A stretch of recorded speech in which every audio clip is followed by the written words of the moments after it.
Las opiniones y comentarios expresados en el siguiente espacio son exclusiva potestad de quienes lo emiten. Esta empresa televisora exime su responsabilidad o participación en los mismos.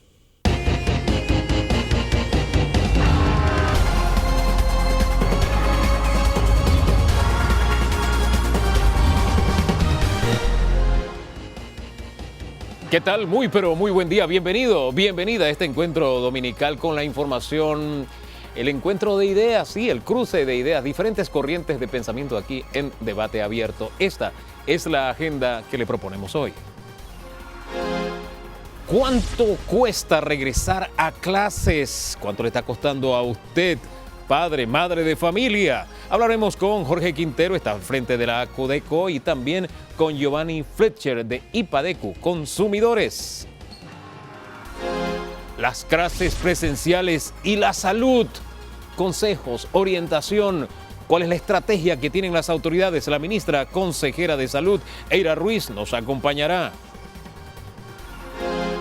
Seguridad, ¿estamos ganando o perdiendo terreno? Lo enfocamos también en el inicio de clases porque hay muchas cosas que tienen que ver con el robo a las escuelas, la venta de drogas en las escuelas. Todo esto lo vamos a abordar con el ministro de Seguridad, Juan Pino. Y cerramos haciendo un balance porque esta semana que viene se ajustan ya 2 años de la declaratoria de pandemia. Haremos un balance con Marta Illueca. Ella es investigadora clínica, científica. Con ella haremos ese balance. Esta es la agenda que le ofrecemos para el día de hoy. Don Danilo Toro, usted fue el único que vino el fin de semana pasado a trabajar, ¿yo no? ¿Qué tal? ¿Cómo está? Bien, bien, bien. Gracias a Dios. Bien, aunque un poco triste, tengo que decirlo. Pese a que nos alegra iniciar un año escolar, compartimos con el mundo el pesar de una agresión que a todo el mundo va a afectar de alguna u otra forma. A todos nos afecta. Mire, la guerra es la mejor expresión de cómo la barbarie vence a la calidad humana. Cómo solamente el idioma de las armas se sobrepone al idioma humano, al poder entendernos. Y esto, mire, hay gente que se consuela diciendo que si es una corriente o si es la otra, que si este país invadió y nadie dijo nada. No, no. Aquí el que invada, porque este país fue invadido, por ejemplo, el que invada, el que provoque guerra, el que provoque conflicto, eso simplemente no es aceptable. Venga de donde venga, la guerra no es aceptable. Es la peor de las opciones, siempre. Siempre es la peor de las opciones. Pero en fin, nosotros tenemos una guerra y es cómo manejamos nuestra economía familiar. La estamos enfrentando todos. ¿Cuánto nos cuesta que los muchachos regresen a clases presenciales? Ya les avanzamos que está con nosotros Jorge Quintero, él está al frente de la ACODECO, y del Instituto Panameño de Derecho de Consumidores y Usuarios está Giovanni Fletcher. A los dos, buenos días y bienvenidos. Revisaba a nivel mundial y aquí cerquita en Argentina se ha disparado el precio de la canasta básica, como ellos le llaman, de útiles escolares en un 40%. Perú de 20 a 30%. Ese es el aumento en esos países. Tenemos un aproximado de cuánto se ha disparado. Supongo que se ha disparado también en nuestro país, o yo estoy suponiendo mal. Sí, por supuesto que iniciaste bien el programa, Hugo. Buenos días ante todo y disculpen, porque hablaste de la guerra. Ajá. Y te digo que el efecto de la guerra por todas partes es negativo. Por ejemplo, el tema del barril de petróleo. Ya estábamos en un tema de un retroceso a $70 el barril de petróleo. Inició este ataque a Ucrania y inmediatamente se disparó a 110. Y usted sabe que el tema del petróleo, la gasolina, todo lo trastoca. Así es. Y por supuesto encontramos un índice interanual que ha subido la canasta básica de un 2 y hasta un 3% en algunas latitudes. Y en el tema de útiles escolares no se escapa. También ha subido un poco algunos útiles escolares. Estuve revisando que el equipo vio que las mochilas inclusive subieron casi 90% en algunas tiendas. Así que nos llamó poderosamente la atención. Hay un consolidado de todo lo que es útiles escolares para tener una idea de en cuánto ha aumentado. No, porque gracias a Dios este es un mercado que hay mucha oferta. Hay mucha oferta. Y también recuerden que tenemos algunos útiles escolares que son exentos del 7%, que los encontramos mucho más económicos. Claro. Pero sí hay mucha oferta y gracias a Dios no es que en todos lados subió, pero sí encontramos por lo menos productos que, las mochilas que subieron un 7%, pero hay otros productos que bajaron un 7% y otros que subieron un 36%. O sea que se encuentra de todo en el mercado ahora mismo, en el mercado de útiles escolares. ¿Ustedes tienen un balance como consumidores? Bueno, básicamente nosotros, el movimiento de consumidores panameños, estamos claros de la situación a nivel mundial. Sin embargo, la afectación en el tema económico a nivel local se ha reflejado efectivamente dentro del contexto educativo. La población sufría por la pérdida económica y demás, afectada por la ausencia de una ley de insolvencia que ayuda a paliar un poco la deuda crediticia financiera, se ve enfrentada con llamadas, con anotaciones, con todo tipo de crítica que hace la población en materia de consumo sobre lo que ve dentro del mercado pertinente de útiles escolares. Y eso, evidentemente, frente a lo que percibe, se denota también en un plano de dificultad y muy complicado en función del aumento fundamentalmente en útiles escolares, específicamente aquellos que tienen que ver mayoritariamente con temas de colegio privado, donde hemos observado aumentos desaforados, estratosféricos de libros, de materias o asignaturas especializadas, donde hemos visto aumentos de 200, 300% del libro de inglés, que normalmente en el pasado inmediato, hace 2 o 3 años, fuera de la pandemia, costaban 40, 30 dólares, están 90 y 100 algo de valor. Tiene que reservar para que algún momento la editorial, que de manera mágica está agregada o vinculada al colegio y que solo vende esa sola editorial, en ese solo punto los libros, te reserven el libro dentro de un contexto de una fila sufrida y totalmente complicada. Ustedes son los especialistas de esta materia. Si yo tuviera que decir cuánto cuesta mandar a un muchacho a la escuela, digamos, sector público, sector privado, tener un promedio, porque cada padre sabe cuánto le cuesta. Pero quiero saber si ustedes se han tomado ese detalle de saber, oye, en la escuela particular le cuesta a los muchachos, a los padres de familia, 500 dólares antes de la pandemia. Y ahora, después de pandemia, le está costando X cantidad.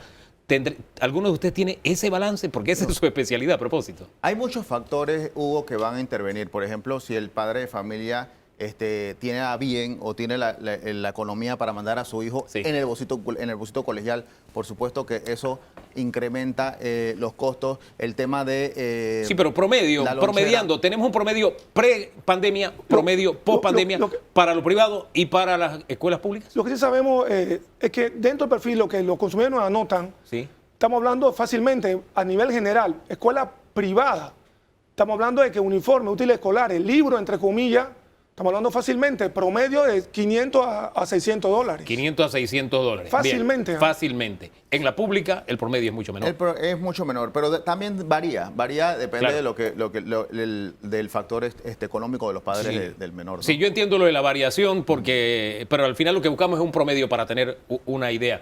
Pero usted usa una palabra que es clave, insolvencia. Claro, claro. Y más allá de que haya una ley, el punto es, ¿tendrán algunos padres que dejar de lado la educación de sus hijos porque no tienen la solvencia, no tienen los recursos, ni siquiera para la educación pública? Bueno, eso lo estamos viendo y lo vamos a ver con el nivel de migración masiva que se ha dado a los colegios públicos. Lo vamos a ver dentro del contexto de la pandemia, lo difícil que seguramente va a ser poder manejar esa masa de estudiantes dentro de los niveles de espacio y protección sanitaria que tienen que ver. Lo cierto es que el tema se ha graficado, se ha duplicado, se ha más complicado, como anotaba el doctor frente al tema de los busitos escolares. Ha sido oprobioso observar los niveles de aumento y el nivel de conectividad entre los busitos escolares y los colegios, impidiendo en muchos casos que otros busitos puedan participar dentro de la oferta de varios estudiantes. Cosa que muchas veces raya en nuestro humilde criterio dentro de práctica anticompetitiva de alguna forma. Por supuesto. ¿Qué dice Codeco? Sí, por supuesto que ese punto, lo hablábamos atrás de cámaras, Giovanni y yo, lo estamos investigando. Ciertamente hay situaciones, hay 2 migraciones, como dijo bien el licenciado Fletcher, 2 migraciones. Hacia el colegio público, las personas que producto de la pandemia han perdido su trabajo y que no tienen el poder adquisitivo para seguir continuando con una educación privada o particular. Sin embargo, también, Hugo, y me llama poderosamente la atención, que hay una migración de colegio a colegio. Y esto se debe a muchos factores. El primero puede ser también la oferta. Claro. Hay muchos colegios que se han adecuado a la situación, otros que no. Hay situaciones que estamos viendo en la institución, Hugo, que lastimosamente, yo tengo que comentarlas aquí. Por ejemplo, nosotros el año 2020 y 2021 fue un año irregular para el tema de contrato de colegios. ¿Por qué? porque había la situación de que el contrato, si cambiaba o no cambiaba, si era más o menos, porque había virtualidad y había presencialidad. Fue un tema muy conflictivo. Fue un tema muy conflictivo. Pero producto de esos conflictos, Hugo, muchos padres de familia o consumidores se quejaron en la Codeco. Claro. ¿Y qué pasó? ¿Qué tú crees que hizo el colegio en algunas ocasiones? Para el año 2022, para esta matrícula, le dijeron no hay cupo. No hay cupo. Entonces, esos casos los estamos viendo nosotros como discriminatorios, por supuesto, porque un muchacho que tiene 9, 10 años en un colegio, ¿cómo tú le vas a decir que no hay cupo? Eso es persecución. Claro, una forma de discriminación, es una forma de discriminación. evidentemente. Y va a ser, disculpa, Fletcher, y va a ser sancionada ejemplarmente. ¿Cuántas denuncias hay y qué sanción les cabría? Bueno, nosotros ahora mismo tenemos 9 denuncias, hay otras que han tenido que ir a tribunales por el tipo de queja que se concretó. Sin embargo, estas que están en la institución van a ser sancionadas ejemplarmente, porque no podemos... ¿Qué es ejemplarmente? Pueden ser, depende del tamaño del colegio, pueden ser hasta $25,000. Don Danilo. Bien, comenzamos hablando de costos y recientemente conversé con 2 madres de familia, una que tiene 2 hijos, me dice, pero es que está impagable los libros, me he gastado casi $500, no es un colegio de alta gama, por decirlo así, o de alto Estándar, pago costo. o de alto pago de matrícula y de anualidad. Y en el otro caso, otra me decía que solo en 3 libros para su acudido que está iniciando el décimo grado, se había gastado. Yo me complico igual, no se preocupe. Es eso de cuarto año, décimo grado. Estoy en la mentalidad yo estoy igual, no se preocupe. Cuarto año, quinto y sexto año. Se había gastado $100. Entonces me puse a la tarea de ver cuáles eran los promedios de costos y encontré los siguientes promedios. En almacenes, en tiendas que no son de alta gama. Para estudiantes que están en premedia y en primaria, el promedio estaba en $20 el libro. Muchos libros, cuando pasas a media, ya superan los $20.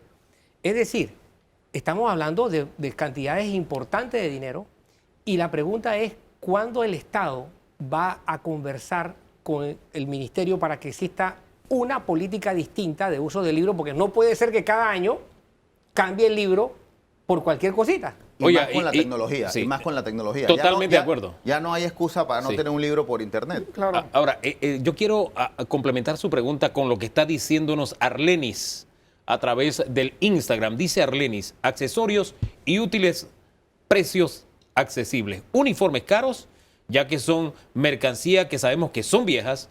Y entonces añade lo que usted anota. Textos no caros, carísimos. Muchas editoras subieron los precios. Ustedes, ¿qué información están manejando? El problema, doctor, perdón, el problema es cuando estamos hablando en su mayoría de colegios que de manera privativa tienen listas especializadas de útiles escolares fuera del contexto general y solo se lo puedes comprar a una editorial dentro del mercado.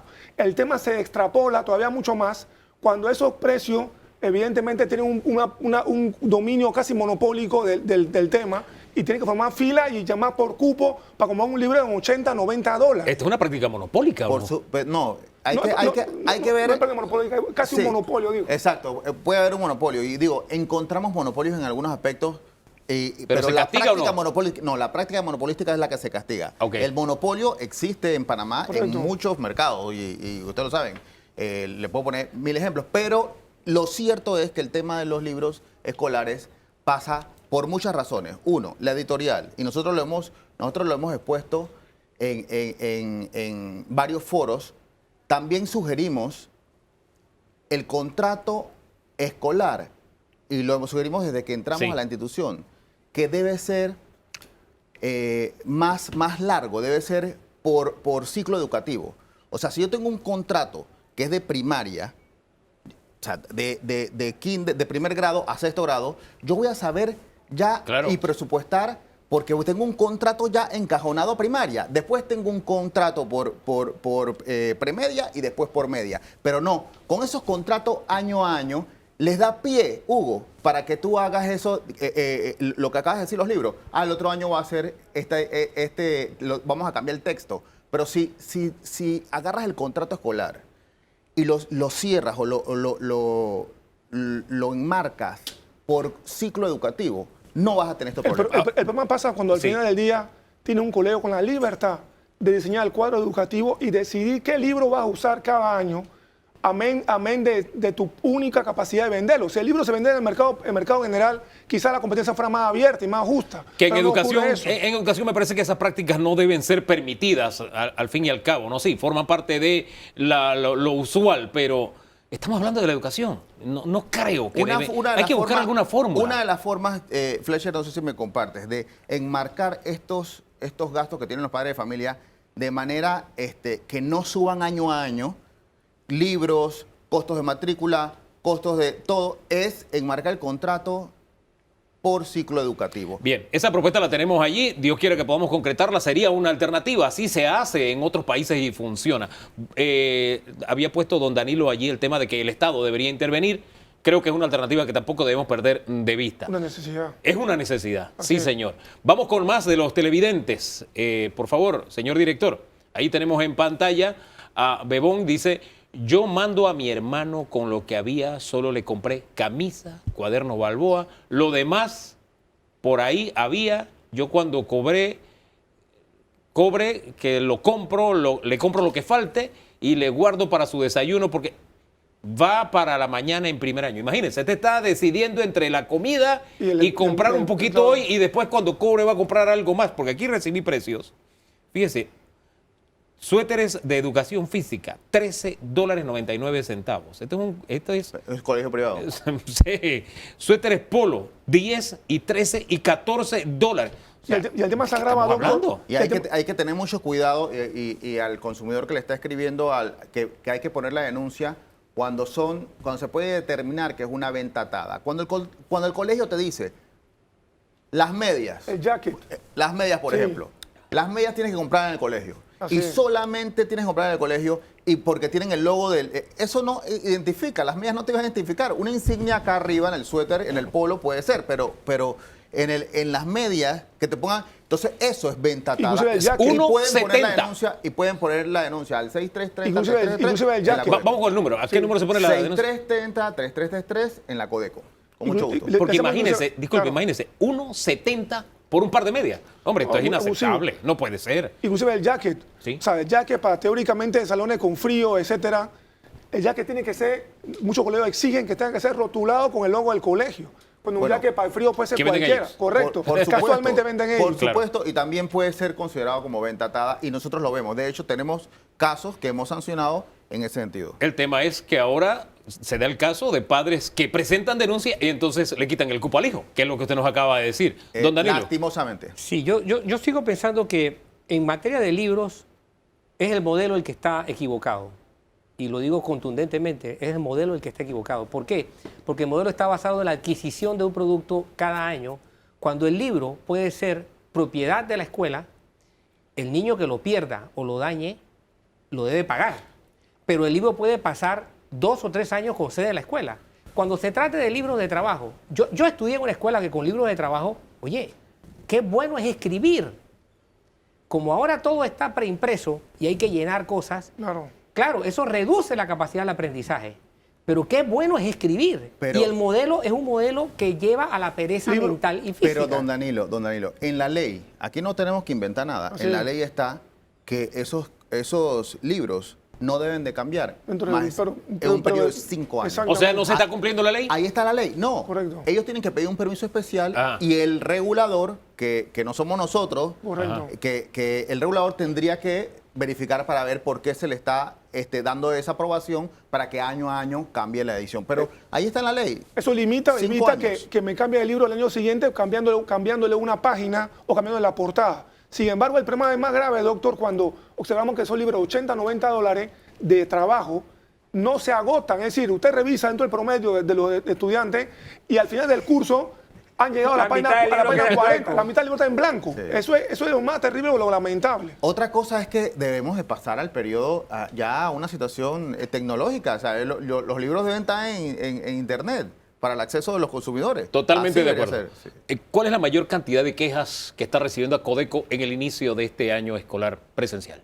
Bueno, nosotros hemos recibido bastantes quejas por cláusulas abusivas en los contratos que evidentemente eso no lo vemos nosotros, sino que tenemos que pasarlos a los tribunales, pero le damos el seguimiento adecuado porque participamos como abogados dentro del proceso, vamos representando a los consumidores en los procesos.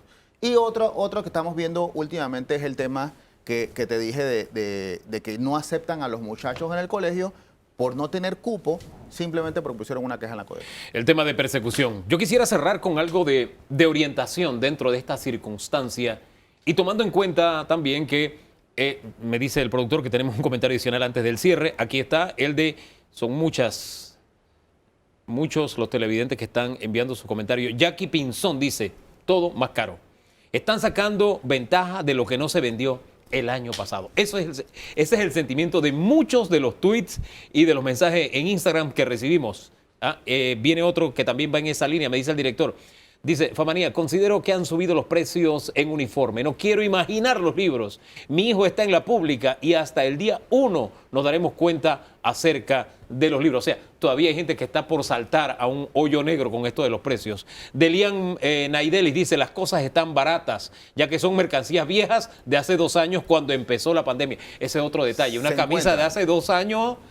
venderla como nueva, eso también es una estafa, me parece a mí. Suena difícil, pero el Estado, tal cual cita el doctor, va a tener en un momento que regular este tipo de costo y gasto, lamentablemente, tarde o temprano. Bien, pone un emoji ahí, los emojis guárdelo en la memoria para la entrevista que tenemos con el ministro de Seguridad. Dice, las maletas, a pesar de que son viejas, no han bajado de precio y los libros ni se diga. Mira, ese rubro, vamos a parar ahí. Ese rubro te lo comenté que subió casi 90%. 90% nos dijo usted. Las mochilas escolares. Bien, este es el sentimiento de los consumidores, de los padres de familia que están bregando, luchando por enviar a sus hijos a clases. Y creo que sería bienvenida algún nivel de orientación de qué poder hacer con lo poquito que tienen para que les alcance. E igualmente, si reciben alguna presión, si abusan de ellos, también qué salida tienen. Le dejo el espacio a los dos. En materia de comprar los libros escolares, por lo menos los útiles escolares, sí hay bastante en el mercado, hay bastantes libros y bastantes mochilas. Sí es verdad que subieron, como acabo de decir, 90%, pero el consumidor tiene que hacer la tarea. Hay que comparar precio. Hay que comparar precio, demorarse un poquito más y buscar los que son adecuados a tu bolsillo. Eso en principio. Y en materia de si tienes alguna situación y estás en un colegio particular y por quejarte del colegio te han negado el cupo, los invitamos a poner la queja en la CODECO porque eso se sanciona, incluso se lleva a tribunales. La orientación de IPADECO. Nosotros estamos convencidos de que el poder lo tiene el consumidor a través del Club de Padres de Familia. Los padres de familia pueden exigir en los colegios que se flexibilice los costos y se verifique efectivamente la oferta de texto que se está pidiendo que el alumno obtenga. Esa es la vía, a través del Club de Padres de Familia, que se reduzcan los costos. Y dejamos también sobre la mesa lo que nos hablaba don Danilo, la intervención del Estado en algún momento se necesita porque ese sentimiento de que están abusando de mí como consumidor en este retorno a clases presenciales es muy generalizado. Vamos a una pausa y regresamos en breve porque otro de los aspectos importantes en el retorno a clases presenciales es salud. ¿Cómo se va a administrar este tema en los colegios? Toda la orientación que usted necesita en segundos con la ministra consejera de Salud, Eira Ruiz, aquí en Debate Abierto. ¿Sí, don Danilo? De este tema con el salud. Y lo empatamos con seguridad también porque este retorno a clases representa también retos en el tema seguridad. En breve, nada más.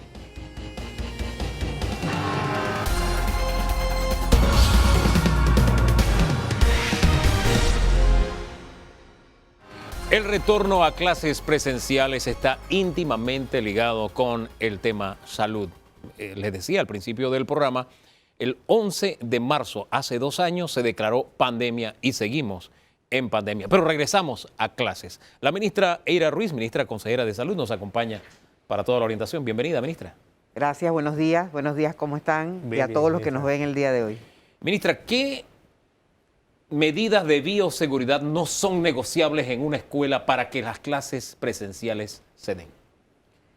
Primero que todo, recordar que el MINSA, Meduca han estado en estos 2 años de pandemia juntos trabajando por las medidas de bioseguridad, porque ahora regresamos a clases presenciales, pero tuvimos semipresenciales. Sí.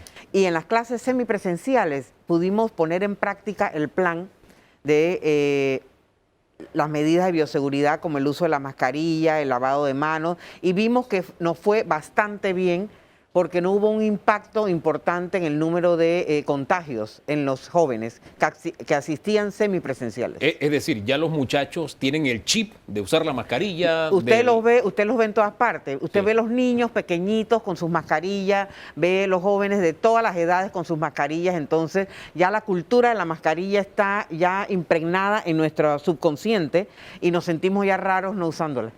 Esa es una de las medidas no negociables. Esa es una la de las mascarilla. medidas no ¿Qué otra? negociables, la mascarilla, el lavado de manos, también ver con el tema en el recreo, cuando van a comer, la orientación de los educadores en cómo van ellos a compartir esa parte de la comida, siendo que no es lo mismo un niño de 5 años que tener de repente jóvenes de 15 años en la escuela.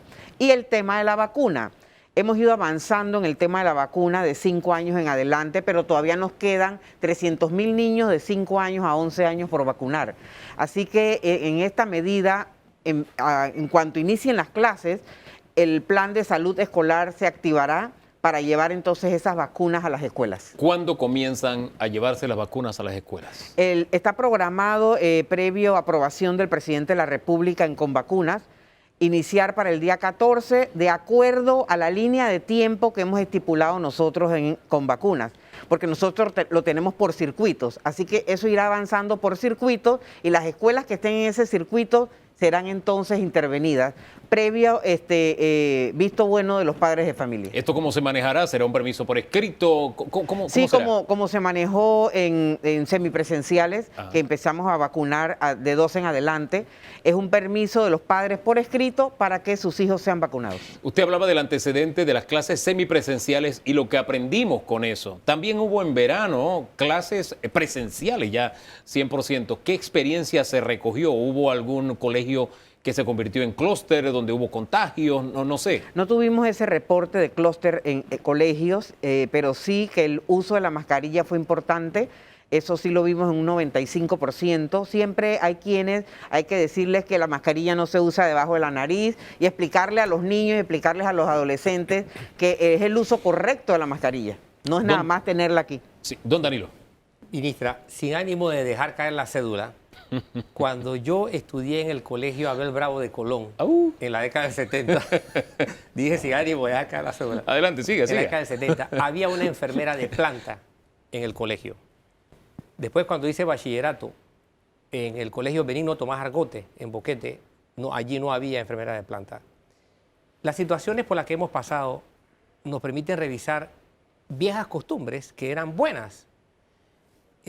¿Por qué no contar con enfermeras de planta en las escuelas y colegios públicos del país? ¿Qué lo impide? ¿No hay recursos humanos? Recuerde que cuando tenemos, generalmente donde hay una escuela hay un centro de salud. Si ustedes revisan la geografía del país y van a diferentes comunidades, ven escuela y centro. Entonces, en el plan de salud escolar del MINSA por muchas décadas, cada centro de salud o instalación de salud, ya sea de la Caja o del MINSA, tienen asignado su escuela. O sea que todos los centros saben qué escuela les toca, qué escuela tienen que ir a revisar vacunación, porque no es nada más hablar de la vacuna del COVID. Hay que revisar la vacunación del otro esquema que los niños deben completar. Entonces, esta intervención se hará revisando todas las vacunas que ellos necesiten ponerse. También tienen el programa de odontología, salud bucal en las escuelas. Entonces, esto se hace a través de un centro que le tocan 2 o 3 escuelas para hacer más eficiente el uso del recurso humano, porque también tenemos otras patologías. Yo no quiero dejar caer la cédula, pero ahora me trajo a memoria, ¿verdad? Que una vez tuve un accidente, imagínense, jugando a las pedradas. ¿Qué juego, no? Porque los niños no miden el peligro, no medíamos el peligro y recibí una pedrada entre los ojos, que puede ser incluso mortal. Me atendió, ahora que hago memoria, una enfermera que había o se tenía en la escuela. Ministra, usted habló de la cantidad de niños a 11 años, de 5 a 11 años, que no han sido vacunados, 300,000. El tramo de 11 a 18 años, ¿cuál es? Nosotros tenemos en matrícula en escuelas 727,000 entre niños y adolescentes. Ajá. Nosotros nos faltan 300,000 de 5 a 11 años y tenemos rezagados de 12 a 17 años alrededor de 250.000. 250.000 más los 300.000 Exactamente. menores de 11. Pero Estamos recuerden hablando... que son vacunas diferentes. ¿no? Sí, claro. Son vacunas diferentes. Pero al final hablamos de vacunación. Entonces, Estamos hablando... la intervención en los colegios empezaremos entonces nosotros, de acuerdo a la línea de tiempo, a los que les toca primera dosis, entraremos, pero siempre llevaremos las 2 vacunas, porque hay colegios que son primaria y secundaria, y hay otros que son solo primaria y otros que son solo secundaria, así que dependiendo del colegio. Nosotros ya iniciamos con escuelas privadas. Muchas escuelas privadas iniciaron ya su año escolar mucho antes del fin de semana largo, y nosotros ya intervenimos muchas escuelas privadas. Y se han vacunado sin problemas. ¿Cómo anda ese proceso de vacunación en las escuelas privadas? Excelente. Los padres de familia firman el visto bueno, entonces el niño está en una lista y se evalúa su tarjeta si le toca primera, segunda o segunda dosis. ¿Y la atención del cuidado del niño, las reacciones y demás? ¿Se tendrá? Tenemos reportes de eventos adversos, pero a nivel nacional, de pocos eventos, nada más como dolor en el área de la inyección o un poquito de malestar con fiebre, pero no hemos tenido ningún evento mayor. La última vez que hablamos de porcentaje, ya hablamos de los niños vacunados, jóvenes vacunados, hablemos de los docentes vacunados. La última cifra, ayude mi memoria, don Danilo, que usted mira hacia atrás, su memoria es excelente, se acuerda de cosas que yo no me acuerdo. La última vez que la ministra de Educación estuvo acá fue hace más o menos un mes, un poquito más de un mes, nos habló del 93% de los docentes vacunados, ¿verdad? 93.5. Estaban bastante elevados, estaban por encima del 90%. Sí, 93.5. Por ahí andaba el asunto. A un par de horas de iniciar las clases presenciales, ese renglón, los docentes vacunados, ¿cuál es la cifra que tenemos hoy? Bueno, la revisión que se hizo la semana pasada estaba en 94, 95%. Eso fue lo que nosotros revisamos. O sea que hay un grupo muy pequeño, sobre todo en la comarca, que es el que nos falta a nosotros, por un tema cultural. Entonces tenemos que seguir dando docencia para que ellos tengan seguridad en la vacuna y que también se sientan cómodos, porque aquí no estamos nosotros obligando a nadie. Lo que queremos es irnos por la parte de que creen la conciencia y tengan la solidaridad con el resto de la comunidad educativa. Bien, señora ministra, cuando hablamos del inicio del año escolar, hablamos de una concentración cautiva de una población prioritaria para la nación, nuestros niños y nuestros jóvenes. Afortunadamente este año vamos a tener el censo de vivienda y de población, que por razones sabidas ya está atrasado. Pero hay un censo que es vital para entender cómo está el país, que es el censo de peso y talla de los niños con edad escolar. Panamá tiene un déficit terrible en ese censo. Es más, en algunas ocasiones ha dejado de ser de peso y solamente se quedó con el de talla. ¿Podremos este año, junto con el censo de población y vivienda, tener por fin el censo de peso y talla de nuestros niños con edad escolar? Bueno, eso se tendría que discutir en la mesa donde están discutiendo esto. Por favor, y llévelo a la eso mesa. de verdad que me gusta y lo vamos a llevar a la mesa porque sería muy interesante, porque aquí solo hablamos de desnutrición, pero tenemos también el tema de obesidad en niños y adolescentes. Entonces, esto es peligroso porque a la larga nos genera entonces una población enferma en temas de enfermedades crónicas, cardiovasculares y diabetes. Un tema con el que se ha encontrado la sociedad en su conjunto con COVID, porque al final COVID más todos estos detalles que usted nos acaba de dar implica que...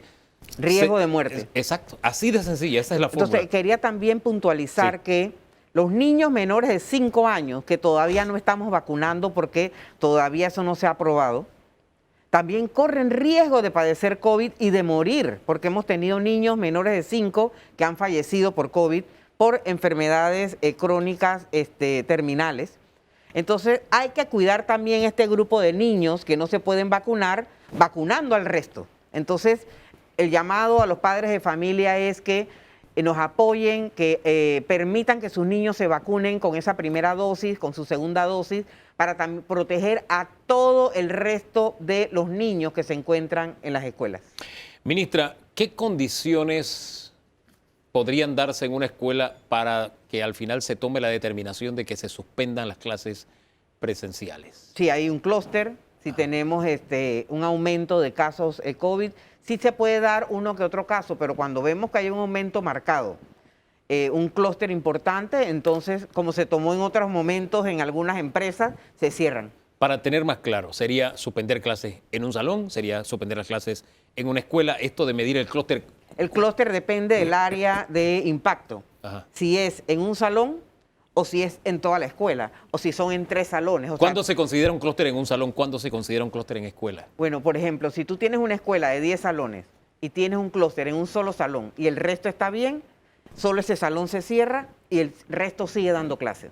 Si tú tienes una escuela que tiene 10 salones y 3, 4 salones te permanecen positivos, entonces ya tú tienes que tomar y los profesores también hay que ver cómo están, tú tomas la decisión de cerrar la escuela porque tienes más del 50% infectados, entonces los dejas los 5 a 7 días donde nosotros permitimos que pase el tema del COVID, porque estamos con Omicron todavía, aunque ya entró la otra subcepa, y después retornan entonces la semana siguiente a clase. Entonces, eso se evalúa dependiendo del porcentaje de personas infectadas. Medidas de bioseguridad en el transporte en los estudiantes, ministra.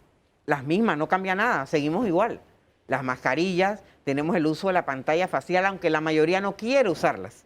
¿Eso No, incluso en los colegiales no, también? no quiere usarla. En los colegiales, como son más pequeños y son menos niños, tenemos el uso de la mascarilla, pero adecuada. No quitarse la mascarilla dentro del colegial para cantar, para decirse sus cuentos o sus cosas. Niños y jóvenes, utilicen su mascarilla porque eso depende que ustedes sigan en su año escolar y no se les pierda ni una sola clase. Entonces, esa es la recomendación. Y también para los conductores de busitos colegiales, que hagan respetar las medidas dentro de su bus. ¿Cuál va a ser el protocolo que se va a tener cuando un centro escolar no cuente con agua potable? Bueno, es que un centro escolar sin agua potable, sin ningún tipo de agua, no puede funcionar. ¿Cómo vamos a funcionar con lavado de manos? Entonces, en ese tema se ha preocupado el equipo de Conescuela, liderado por el presidente Cortizo, de que todos los colegios que estén habilitados cuenten con agua potable y cuenten con una fuente de agua, porque si no, no podemos seguir entonces con las medidas de bioseguridad, cómo se lavan los niños, cómo van al baño, o sea, eso es complicado. Ministra, al final se trata de una decisión histórica porque tenemos 2 años en que las clases presenciales formaban parte de una referencia nada más y ya hay estudios que hablan de que América Latina, incluido Panamá, deben estar preparados para pensar en la posibilidad de una generación perdida por estos 2 años de clases semipresenciales, no presenciales en su gran mayoría. Qué bendición a aquellos estudiantes que lo han podido hacer. Yo quisiera cerrar con una reflexión porque al final se trata de un reto país el que tenemos, que los muchachos vuelvan a las escuelas. ¿Qué le diría usted a esos padres, a esas madres y también a los propios estudiantes ante este reto que debemos enfrentarlo desde mi punto de vista con alegría, con mucho dinamismo, con mucha solidaridad, con mucha conciencia? ¿Qué le diría usted? Primero, que el esfuerzo que el gobierno nacional ha hecho a través del Conescuela ha sido bárbaro, porque es primera vez en la historia que se unen todas las instituciones, no solamente porque le toca a Meduca solo le dé, no, que el mismo presidente sea el que presida este CON y que los gobernadores, los alcaldes, todo el mundo se involucre para poder tener más del 80% de las escuelas listas. Eso ya de por sí es un logro y es una felicidad para todos. Los estudiantes que añoraban regresar porque de verdad necesitan socializar también y necesitan que ese educador esté de ellos de la mano, ayudándolos a entender las clases y las materias. Ese reencuentro de nuevo llena de alegría a todos los hogares y a los padres de familia que también les tocó estar haciendo tareas, venían del trabajo, o sea, también se alteraron y tuvieron un tema de mucha angustia con los niños en la casa. Entonces, aprovechemos este espacio, estamos renovándonos de nuevo, estamos regresando a una normalidad que todos esperamos, así que regresen con alegría, con ganas de aprender y de que estos 2 años que pasaron podamos nosotros irlos nivelando en el camino para que Panamá pueda avanzar y que los estudiantes salgan bien preparados. Entonces, es un mensaje de esperanza y de que podamos todos regresar bien. Como usted a este tema, de verdad usted le mete corazón, don Danilo. Yo quisiera 30 segundos más porque cerramos medianamente el tema de retorno a clases, que usted le diera una reflexión también a los televidentes. Normalmente las personas y los panameños reaccionamos con alarma, con urgencia, con sentido de sobresalto cuando vemos sangre, cuando vemos golpes, cuando vemos alteraciones físicas. Pero hay una salud muy vinculada a la educación, que es la salud mental, y que no se expresa o que no se manifiesta con esos signos. Es importante que todos los actores, educadores, padres de familia, el Estado, pongan atención a que la salud mental tendrá, después de estos 2 años, un papel preponderante. Siempre lo ha tenido, pero lo tendrá mucho más ahora que en otros tiempos. Es un reto país que tenemos que enfrentar. Mire, aquí es al estudio sin más dilación, parodiando un poco lo que dice la letra de nuestro himno nacional. Y el esfuerzo extra ya deja de ser una metáfora. Tenemos que hacer todos un esfuerzo extra para que no se pueda revertir este paso que vamos a iniciar mañana con las clases presenciales. Y eso depende de la mentalidad con que, la actitud con que todos nos aboquemos a ese gran reto nacional. Ese reto implica que también en materia de seguridad tenemos que hablar del inicio del año escolar y también de estrategias nacionales. Eso lo haremos en segundos con el ministro de Seguridad que nos visita aquí en Debate Abierto. Usted siga con nosotros.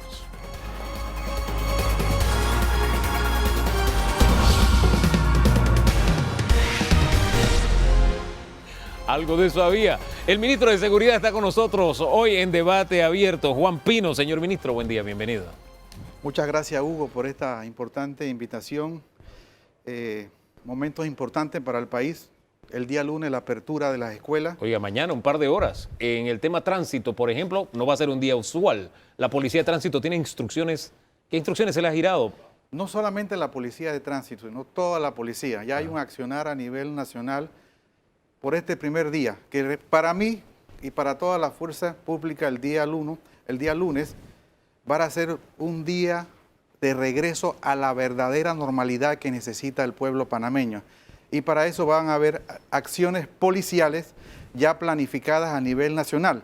No solamente del tránsito, Hugo, sino también de la Policía de Niñez y Adolescencia, donde va a interactuar en 74 colegios a nivel nacional. Así que es una coordinación que ya se tiene, tanto de las acciones policiales de prevención como acciones policiales viales del tránsito, porque sabemos que el día lunes, Dios primero, volvemos a la normalidad, las aperturas de la escuela le van a dar un tono diferente al país y la población tiene que comprender lo necesario e importante de que los niños regresen a las escuelas. Mañana no todos los estudiantes van a clases, pero definitivamente se espera que el tráfico sea más complicado. Así que en esa materia, la gente tranquila, habrá policías. ¿Desde qué hora inician los...? Desde las 5 de la mañana empieza la operación. La operación de control vial de tránsito, van a haber desvíos, van a ser publicados a través de la página de la Policía Nacional. Nosotros vamos a hacer un comunicado. Desde las 5 de la mañana empieza esta operación a nivel nacional. Y como te dije, Hugo, tanto la de tránsito como la de interacción en los colegios. Sí, señor. La Policía de Niñez y Adolescencia va a interactuar directamente en 74 colegios a nivel nacional. Sabemos que son más de 1.000 colegios, 1.100 colegios que van a abrir el día lunes, más 500 colegios que son privados, pero vamos a ir directamente a interactuar con la Policía de Niñez y Adolescencia a 74 colegios.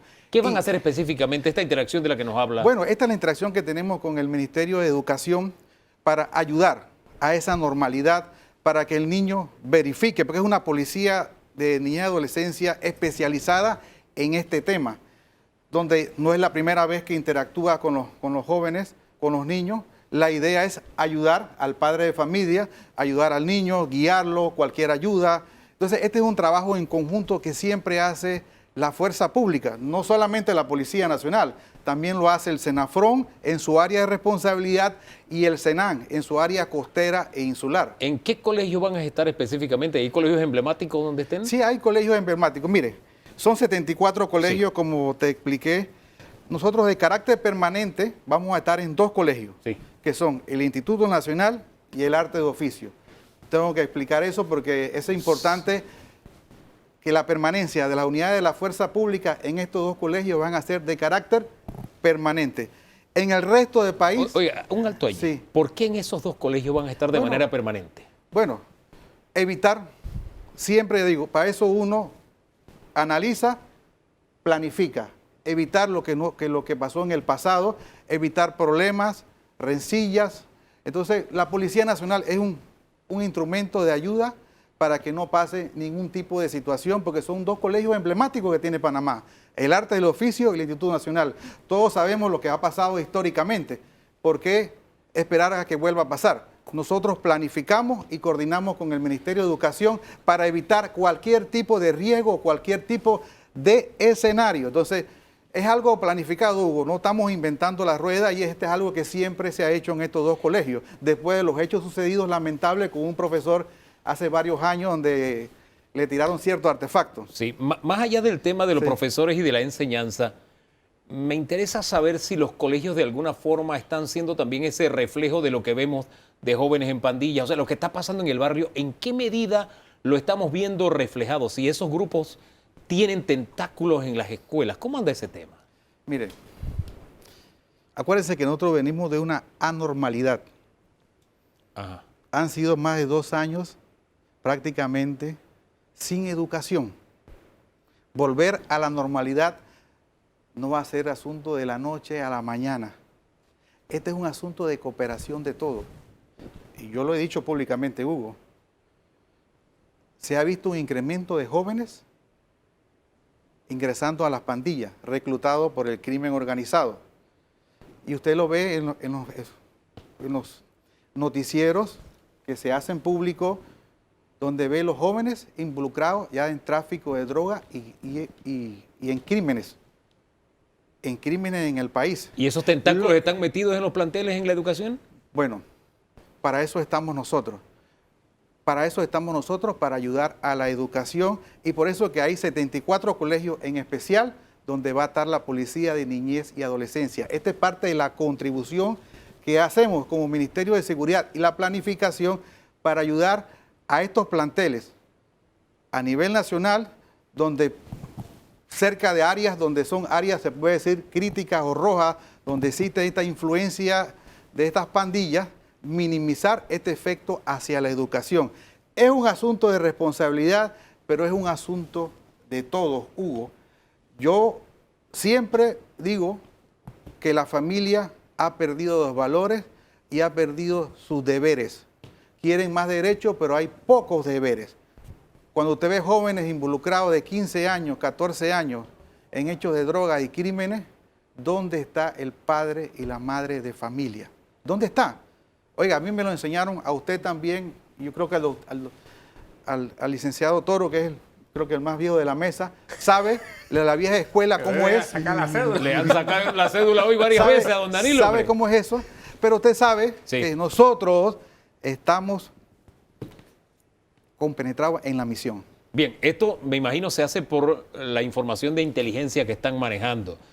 Instituto Nacional, Artes y Oficios permanente. ¿Qué otros colegios? Mire, yo te puedo... Lo más importante, lo de mayor población. Yo te puedo mencionar sectores. A ver. Los sectores tenemos en la provincia de Chiriquí, Bocas del Toro, el área comarcal, los sectores de Panamá Este, Panamá Centro, Panamá Norte, Panamá Este y Colón. ¿Habrá presencia policial? Claro, de la en los policía. planteles? Claro que sí. Claro que es una articulación que tenemos con el Ministerio de Educación. Preventiva. Claro que sí.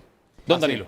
Señor ministro, para mañana hay un servicio policial que va a ser vital también en los centros urbanos. ¿Habrá algún despliegue especial de la Policía de Tránsito? Así es, por eso le dije que nuestras acciones son de prevención y acciones viales.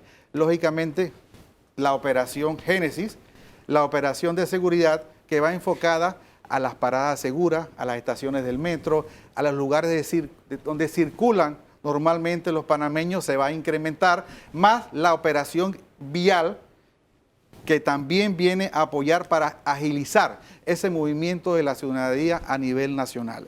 Pero entonces es un todo. Acabamos de salir de la operación de fin de semana largo, se puede decir de asueto, no de carnavales, con resultados muy exitosos. Usted vio la fuerza pública comprometida. Ahora caemos en la operación que tenemos 2 operaciones, se puede decir. Acabamos de pasar la operación del Cristo de Jesús Nazareno de Atalaya, que fue este fin de semana. Ahora, mañana tenemos la operación de apertura a las escuelas. Entonces, son escenarios que nosotros vamos tomando y planificando cómo apoyar a lo que es el Estado, pues la educación. Pero cuando me refiero a algún despliegue especial, me refiero al hecho de el tiempo. Es decir, Panamá no es una metrópoli enorme, pero desplazarse en la ciudad de Panamá equivale a recorrer grandes cantidades de kilómetros porque los tranques que se forman son enormes. Y buena parte de la seguridad de nuestros estudiantes corre por cuenta de que permanecen mucho tiempo en las paradas de buses, a veces esperando un transporte que los traiga o que los lleve a su casa. Llegan horas de la noche y todavía uno ve muchachos uniformados por las paradas de los buses. ¿Hay algo pensado por allí? Uno, eso que usted nos dijo comienza a las 5 de la madrugada del operativo. Sí. ¿Hasta qué hora se extenderá? Sí, complementando, ¿hasta qué hora se extendería? Mire, esta operación que empieza el día lunes, empieza a las 5 de la mañana cuando empieza la movilización, ¿cierto? De los estudiantes el día de mañana. ¿A qué hora termina? Terminará en horas de la noche, cuando todo vuelve a la normalidad. Pero entonces es una operación continua, no es una operación sólida, porque las operaciones siempre son flexibles. Veremos cómo nos va el primer día y a medida cómo nos va el primer día vamos ajustando siempre los corredores. Ya la Policía de Tránsito tiene ajuste de ciertas vías que va a cambiar para agilizar el tránsito. Esto lo vamos a hacer público el día de hoy. Así que, como pendiente le digo, en la prensa escrita está, pendiente a los noticieros también. Correcto. Y las cuentas, me imagino, de la Policía Nacional, ahí debe estar toda la información también. sí quiero agregar algo, Hugo. A ver. Mire, ¿qué tiene que ver con el tránsito? Este año los números se han disparado en cuanto a lo que son las infracciones de tránsito. Embriaguez comprobada, aliento alcohólico, alta velocidad, hasta en la cantidad de defunciones por accidente de tránsito. A la fecha del año pasado nosotros llevábamos 30. A la fecha de hoy, domingo, llevamos 39, es decir, 9 de más. Entonces, y las infracciones casi están al doble o al triple. Este es un llamado a la responsabilidad de los conductores. Porque Importante la cantidad el tránsito está articulado con la Dirección Nacional de Operaciones de Tránsito de la Policía, que es un poco más grande y está a nivel nacional. Entonces, esto es importante, un llamado de atención a los conductores, porque hay demasiadas, si yo te leo aquí las estadísticas, el doble o triple. Te voy a leer solamente una. A la fecha de hoy domingo, embriaguez comprobada. En el 2021 habían 34,000. A la fecha de hoy, 47,000. Aliento alcohólico, 190. A la fecha de hoy, 949. Y así nos vamos sumando. Entonces, hay que hacer un llamado a la responsabilidad. Hay que hacer un llamado a la responsabilidad del conductor. Y el mensaje es, le he dicho claramente al director de la policía y al director nacional de operaciones del tránsito, contundente, y no hay perdón para una persona que infringe la ley, porque el que infringe la ley está atentando contra la vida de otra persona. Hay que ser responsable y contundente. Y hay que tener presente que, bueno, con las clases habrá más niños en las calles, más de lo que ha ocurrido en los últimos 2 años. Hay más gente que no tiene la capacidad de cuidarse a sí mismo bien. Así que es vital que el tránsito sea regido por una disposición mucho más celosa. Y también hemos apoyado, quiero agregar, hemos apoyado al tránsito. Con toda y pandemia, Sí. La semana pasada le entregamos 35 motores nuevas de tránsito para nivel nacional, arcosensores, prueba de alcohol. Entonces, están equipados. Así que tienen el equipo tecnológico que va a ayudar a medir estas faltas. Así que lo que pedimos es cooperación del conductor. Seamos responsables y la calma, Hugo. Sí. Hay que mantener la calma. El lunes no vamos a tener un lunes normal. Oye, el lunes Panamá vuelve a la normalidad después de 2 años de pandemia. ¿Y qué es lo mejor? Que la educación para nuestros jóvenes. Hombre, levántese unos minutos temprano, más temprano, el tiempo no espera a nadie. Y usted no va a ganar el tiempo en la calle corriendo y por los hombros, qué sé yo. No, levántese un poquito más temprano, mañana. Ahora, ministro, ya que hablamos de los planteles, hay un tema permanente, hay 2 temas permanentes. Uno, el robo. Hay algunos planteles que han sido saqueados. ¿Qué cifra manejamos y si hay algún operativo o alguna operación especial de vigilancia, cámaras, no sé, qué tienen programado para hacerle frente a esto? Porque se están reparando planteles y al par de semanas los están desvalijando. ¿Qué se va a hacer? Así es. Bueno, quiero volver a repetir, como lo dijo mi antecesora, la doctora Ruiz. el CON Escuela. El CON Escuela que está liderizado por el señor presidente de la República.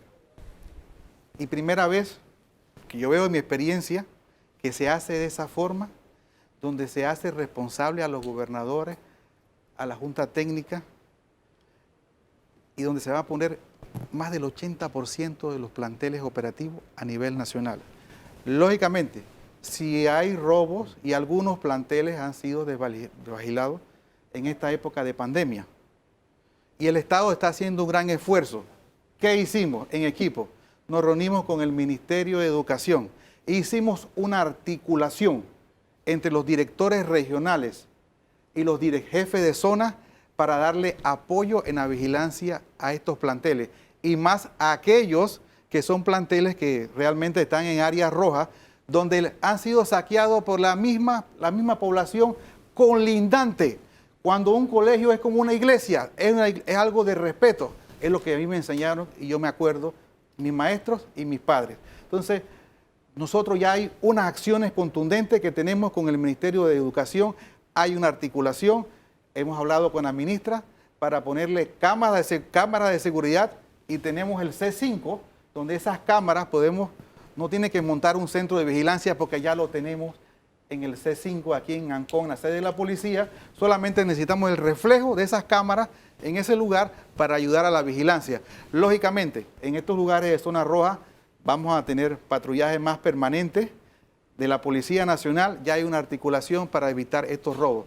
Pero lo doloroso es que estos robos han sido por la misma comunidad colindante a estos lugares. Y el esfuerzo que ha hecho el Estado, porque todos nos hemos sumado a este esfuerzo. Mire, el señor presidente nos dio una tarea a nosotros, para la fuerza pública, rehabilitar 3 colegios emblemáticos, el Remón, la Profesional y el Richard Newman. Y usted puede ver el esfuerzo que ha hecho la fuerza pública en estos 2 meses y medio, y pase a Paitilla y vea estos colegios cómo lo va a dejar la fuerza pública. Y se lo vamos a entregar operativo al Ministerio de Educación. Yo vi unas unidades allí uniformadas, digo, ¿pero qué están haciendo allí? Sí. Era que estaban trabajando. No, claro. Yo he sido testigo ahí. Por ejemplo, en la Profesional, ahí el monte se estaba tragando el plantel, ¿no? Así es. Que es una tarea pero Hugo, que solo se necesita un poquito de dedicación. Hay algo que reclamarle a la Administración de Justicia y a la población en general. Ajá. Y es que cuando se ocurre lo que tú dices, cuando se comete un delito en una escuela, no se está cometiendo un delito contra una escuela. No. Si la escuela tiene 300 estudiantes, se están cometiendo 300 delitos, porque están siendo afectadas 300 personas. Entonces, eso es lo que la población tiene que entender. No es un delito contra una escuela, es un delito contra un montón de gente. Esa conciencia ciudadana, ya que usted ha lanzado la cédula varias veces, en mi época era un tanto diferente. La propia comunidad tenía conciencia, plena conciencia de cuidar el plantel, porque le tocaba a la comunidad de alguna forma pintarlo, reparar también las sillas, qué sé yo. Ha cambiado un poquito ese panorama. Pero no solamente nos vemos sujetos a ese cambio, nos vemos sujetos a los cambios incluso de tráfico de droga en las escuelas. Veía un reportaje en los Estados Unidos y los mensajes que se envían a través de celulares a los muchachos. Y no quiero dar ideas con esto, simplemente reporto una realidad.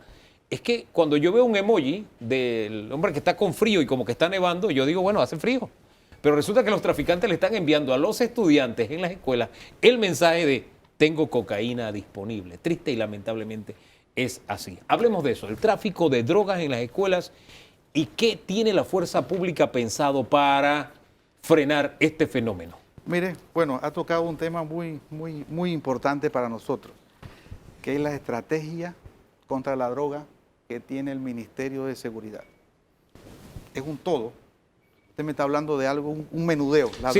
Me está hablando de la droga al menudeo. Hay 2 operaciones que son, para mí, las operaciones más delicadas que hace la fuerza pública, que son las operaciones de interdicción marítima y las operaciones de compra de droga controlada con el Ministerio Público. Yo quiero hablar del tema de narcotráfico global en el siguiente segmento porque usted se queda 2 segmentos con nosotros. Correcto. Este primero quiero enfocarlo en el tema de las escuelas, el tráfico de droga en las escuelas y esos esa forma en que ahora se comunican los traficantes con los estudiantes para que los padres también estén alerta de los mensajes que están recibiendo y enviando a sus muchachos por celulares? Bueno, dos cosas. Primero, la droga al menudeo. Yo siempre he dicho que los resultados hablan por sí solos. A la fecha de hoy, domingo, nosotros llevamos 151 personas que vendían droga en la calle, puestas a buen recaudo del Ministerio Público y del órgano judicial. Es lo que le llaman microtráfico. Microtráfico, Exacto. exactamente. ¿Y qué es lo importante de esto? Porque como son operaciones judicializadas, automáticamente son 8 a 9 años de cárcel.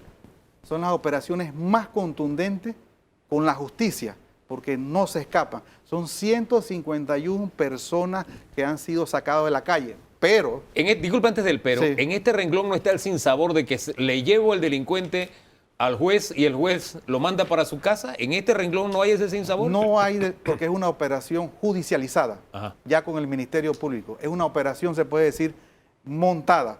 ¿Y por qué digo que es riesgosa? Porque es una compra controlada, donde los que van a hacer la compra son personal encubierto. Sí. O sea, que está evidenciada, tiene Exactamente, y eso es directo. Y al día siguiente, lo máximo que hacen los delincuentes es llegar a un acuerdo de pena porque no hay por dónde escaparse.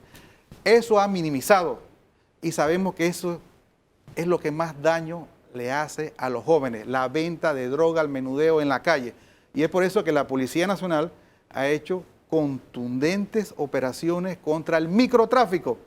¿Con qué tiene que estar atento el padre de familia? Porque además de la comunicación que ha cambiado a través de celulares y cómo se da la comunicación con el joven, también se daban las ventas de estas pastillas dulces y qué sé yo, que también iban Así preñadas. Quiero que hablemos de eso y hablemos también de cómo hemos iniciado el año con el tema seguridad, ahora sí, de manera global, pero en el siguiente bloque, si le parece, señor ministro. Sí, cómo no.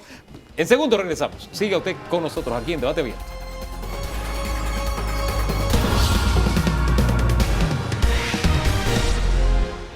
Seguimos hablando de seguridad.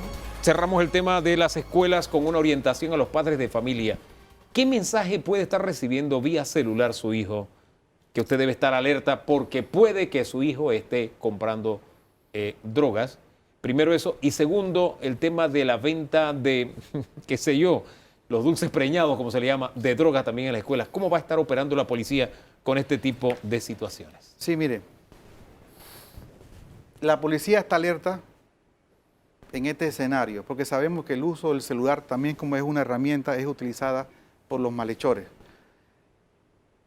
La venta al menudeo se está dando a través del celular. Hay cibernautas que se dedican a eso.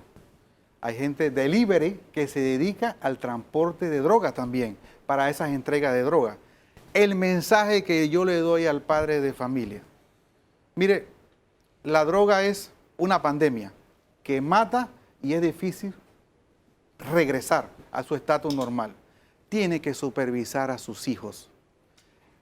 Y una persona automáticamente que anda en asuntos de droga, automáticamente uno nota la actitud de los hijos. Cambia automáticamente su forma de ser. Y hay droga en la calle. Los jóvenes tienen un alto consumo de marihuana aquí en Panamá.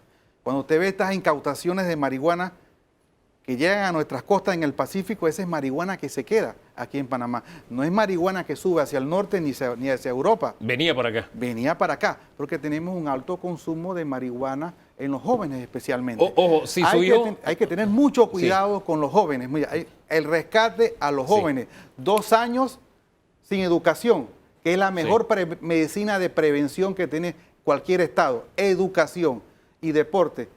Ahora lo vamos a llevar a la educación. Ha habido mucho vicio del joven en estos 2 años y las redes han aumentado considerablemente el control de las redes. Entonces, mucho cuidado con el manejo de las redes, quién se mueve en su entorno de su casa, quién llega a su casa, quién son las amistades de su círculo de su hijo, porque en las amistades de su círculo de hijo puede estar el problema. Hombre, las amistades grupales que tiene también su hijo, mucho cuidado cuando le mandan arbustitos, cuando le mandan nieve, qué sé yo, todo ese tipo de mensajes puede haber de por medio una transacción de. Usted vigile y esté pendiente Mire, de su hijo. Es nuestra responsabilidad como Y padre. por eso, mire, Sí, yo doy gracias a Dios sí. que todavía aquí no tenemos la droga sintética como el fentanilo. Uf. Doy gracias a Dios que todavía en Panamá no la tenemos. Y eso está afectando a los países del norte y a México. Y por eso es la lucha contra la droga frontal que tiene el Estado panameño, que yo puedo decir que con mi experiencia hemos sido muy efectivos en esa lucha frontal. Hablemos ahora de cifras. Ya estamos en febrero. ¿Cómo ha iniciado el año en cuanto a incautación? Que hace un rato usted quería hablar de ese tema. Vamos de lleno con lo que es el narcotráfico en términos generales. Incautaciones en costas, qué sé yo. Es un plan. A ver. Es un plan para reforzar lo que tenemos, para reforzar lo que es el CROAN y la Fuerza Marítima Conjunta de Panamá, que es nuestro primer anillo de seguridad. Nosotros este mes tenemos que recibir por parte de los Estados Unidos un nuevo avión de patrullaje marítima para custodiar nuestras costas, no solamente de narcotráfico, también de la pesca ilegal. Ya teníamos 2. Teníamos 2, vamos a tener el tercer avión de patrullaje marítimo. Eso refuerza más nuestra capacidad de seguridad como Estado, porque podemos llegar hasta las 200 millas náuticas. Las incautaciones, estamos en 18 toneladas a la fecha de hoy domingo. Esta semana se incautaron 3 embarcaciones GOFAS. La misma noche. Y por eso te digo que yo puedo medir la efectividad de lo que estamos haciendo. Una en Punta Borica, una en Pedro González y una al sur de Isla Otoque. Todas las hizo la Fuerza Marítima Conjunta a través del CROAN. Fuerzas panameñas interactuando para proteger nuestras costas. Mido la operatividad. Entonces nosotros vamos a tener nuevas lanchas este año, un nuevo avión. Ya los Estados Unidos nos confirmó la donación de otra segunda patrullera como la que se recibió el año pasado, que nos va a servir para vigilancia. Entonces las incautaciones continúan. 18 toneladas versus los 2 primeros meses del año pasado. ¿Y qué tipo de droga están incautando? Sí. Estamos arriba de 1 tonelada de más en referencia al año pasado. Y aparte de eso, de 18 toneladas puedo decir 6 pueden ser marihuana. Don Danilo. 6 toneladas de marihuana. Y marihuana, que muchas de ellas, como se lo expliqué en el segmento anterior, viene hacia Panamá por el alto consumo de marihuana. ¿Y el resto cocaína? El resto es cocaína. Don Danilo. Aparte de este trabajo de interdicción que está haciendo la fuerza pública, le voy a dar unos nombres. Damasco, Asedio, Fakir, Rayo, Fischer, Fusión, Enjambre, Eco, Gedeón, Hammer, Esfuerzo, Génesis, Chivo, Cáncer, Friendship. Yo no recuerdo algún periodo de un par de años en el que la fuerza pública haya llevado tantas operaciones de manera intensiva. Esto, señor ministro, primero quisiera ver si es sostenible, si eso es un trabajo regular, si eso es un trabajo momentáneo que va a tener que ver con la imagen de la fuerza pública, si es un trabajo sostenido en el tiempo, porque realmente cuando vaya a la segunda pregunta que tiene que ver con los efectos que tengo aquí, quiero saber cuál es su alcance con estas operaciones que hacen un punto de quiebre en la actividad de la fuerza pública en Panamá. Mire, todas estas operaciones que usted mencionó están dentro del plan que tiramos este año, el plan de la operación Génesis, que es el marco de todo lo que estamos haciendo. Génesis no es más que el esfuerzo y compromiso de los estamentos de seguridad planificado que tenemos para la seguridad nacional y para fortalecer mucho más ese trabajo en conjunto con el Ministerio Público. Porque yo no le puedo decir echar flores totalmente al Ministerio de Seguridad. Este es un trabajo en conjunto con el Ministerio Público, porque si no tuviéramos un Ministerio Público comprometido, nada de esto fuera realidad. Sí está sostenible a lo largo, y esto fue avisado en el mes de diciembre. Se dijo claramente, el 2022 venimos diferente. Fuimos golpeados por la pandemia, 2020 y 2021. Yo entré un mes antes de la pandemia, me agarró la pandemia, trabajamos el escenario, no había prevención, ayuda del COVID, el ETA y OTA, pero a partir de julio del año pasado nos comenzamos a configurar e implementar lo que íbamos a hacer este año. Tenemos un buen equipo y tenemos directores que saben lo que están haciendo. Ese también es parte de nuestros engranajes, de nuestros eslabones bien sólidos que tenemos, porque no solamente es el Ministerio de Seguridad, es un equipo formado en conjunto, liderizado por el señor presidente. Mire, yo nada más le digo, yo le doy parte de todos los días al señor presidente en la mañana y en la tarde. Yo le digo los resultados. Cogimos a esta persona, no hay filtro. Me refiero a que no hay filtro, hay que buscar y la represión contra el crimen organizado es nuestra prioridad. Hoy hay 80 diligencias de allanamiento en la República de Panamá. ¿Todas judicializadas? Todas judicializadas. Sí, Y usted ve, ya hay criminales que ya tenemos buen recaudo de crímenes en el área de Panamá Oeste, que eran del año pasado. Entonces, Hombre. mire, este es compromiso. Yo he sacado la política de las instituciones de seguridad pública. El único político soy yo. Y las cosas se hacen bajo un fundamento. Imagínense la responsabilidad que tengo yo ante los miembros uniformados. Es una responsabilidad doble que tengo, porque yo los represento a ellos y ellos me representan a mí. Es lo que siempre le digo. Y la fuerza pública, la seguridad de un país, por ningún motivo debe tambalear. Por ningún motivo. Y usted lo ve, la forma en que estamos haciendo en la solución de los problemas. Don Danilo, se avisó y vamos a cumplir. Ya están los resultados de los 2 primeros meses. Nos queda todavía mucho por hacer. Denos primicia, señor ministro, disculpe que le interrumpa. ¿Tienen cifras de los primeros meses? Hablemos de asesinatos, robos, etcétera. Sí, ¿Qué nos puede aportar? Sí, los asesinatos dolosos han bajado un 45% con referente al año 2021. Enero, febrero, los 2 meses. Enero, febrero han bajado a un 45%. Y eso ha sido gracias a la represión contra el crimen organizado. Los vamos a buscar y le estamos respirando la nuca. Así lo digo drásticamente porque así es. Caiga quien caiga. Igualmente estamos en un proceso de depuración interna de la fuerza pública. Que se ha notado. Se ha notado. Antes del tema de la depuración, ¿qué áreas siguen siendo de gran preocupación? Esta semana, una joven de 15 años, creo que fue, en Colón, encontrada en un basurero, asesinada. Señor ministro, ¿cuáles son las áreas focales donde dicen aquí tenemos que esforzarnos más todavía? Las áreas focales que tenemos son el área de San Miguelito y el área de Colón. San Miguelito, nosotros la semana pasada entregamos 150 nuevos agentes, reforzamos San Miguelito, porque el año pasado sí hubo un repunte en San Miguelito. Nosotros tenemos prioridades. Colón, San Miguelito.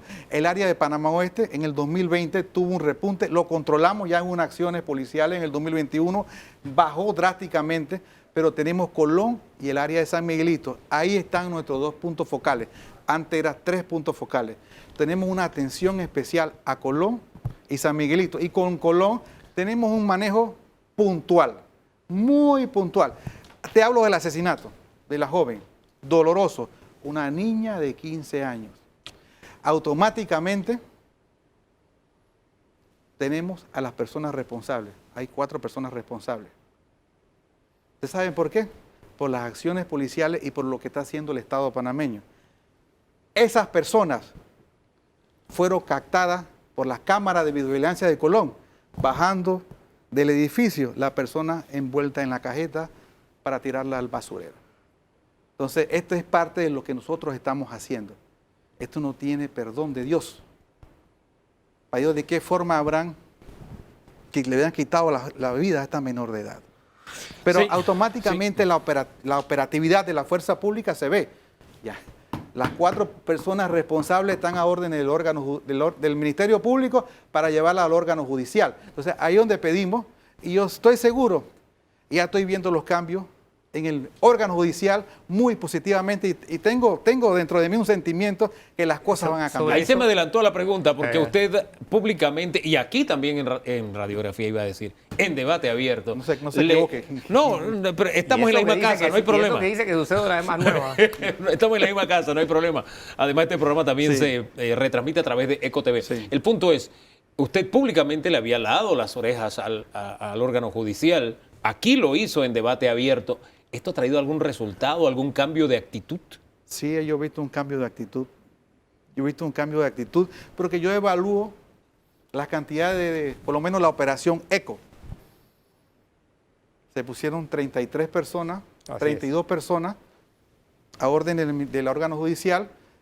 Si no me equivoco, 28 personas quedaron detenidas. Eso ahora, antes más o menos ese porcentaje, ¿cuál era? Eran buenas. Bueno, No me gusta hablar del pasado, pero yo tengo buena sensación del futuro. Tengo una buena sensación y siento que las cosas van a cambiar.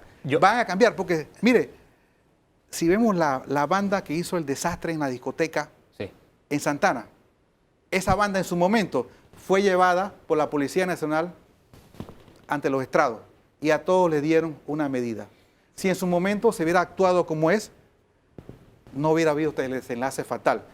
Estamos tratando de hacer el informe, el trabajo, hay un trabajo articulado, eso es importante, con el Ministerio Público. Muy bien articulado y tenemos planes, muchos planes para este año. Ahora, señor ministro, en ese sentido, cerrando el 2020, el procurador Caraballo dijo que solo en actividades de narcotráfico se habían detenido a 1.300 personas sobre la base de 3.265 que estaban vinculados a actividades de narcotráfico. Imagínense. Entonces yo me pregunto, si esto ha mejorado, como usted lo está diciendo, quiere decir que eso fue cerrando el 20, para el 21 debió haber sido mayor y para la expectativa del 22 debió haber sido mayor. ¿Hay dónde meter a esa gente en Panamá? La infraestructura penitenciaria soporta el trabajo que está haciendo la fuerza pública y el Ministerio Público. Bueno, es una buena pregunta. Primero, yo no puedo dejar de hacer lo que estoy haciendo. Hay que buscarle una solución a lo que es los recintos penitenciarios. ¿Necesitamos más cárceles en Panamá?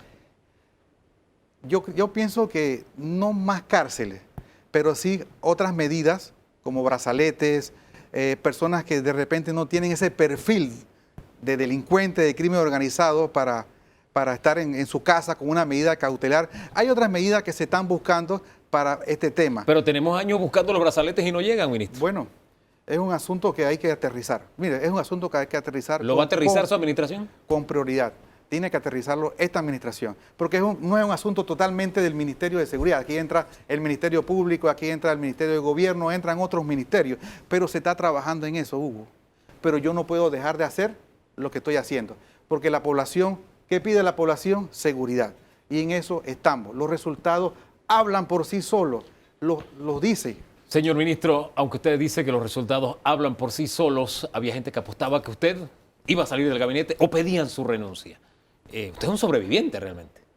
Mire, yo estoy aquí hasta el día que el señor presidente me diga. Yo entré un 5 de febrero del año 2020. Le he hecho frente a cualquier situación.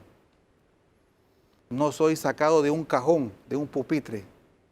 Vengo de una institución de 30 años de servicio, que ha vivido la institución, que sabe, no ha leído la historia, sino que la ha vivido. Entonces, yo estaré aquí y haré lo correcto como él me lo ha pedido y haré los ajustes necesarios mientras esté en el Ministerio de Seguridad. ¿Usted sintió esa presión principalmente de redes sociales? ¿Pensó en algún momento renunciar? Mire, yo estudié operaciones psicológicas, así que eso a mí no me llama la atención. Lo estudié, Hugo, así que cuando hice mi curso de Estado Mayor, había una materia en especial que decía SIOT, operaciones psicológicas. Así que no.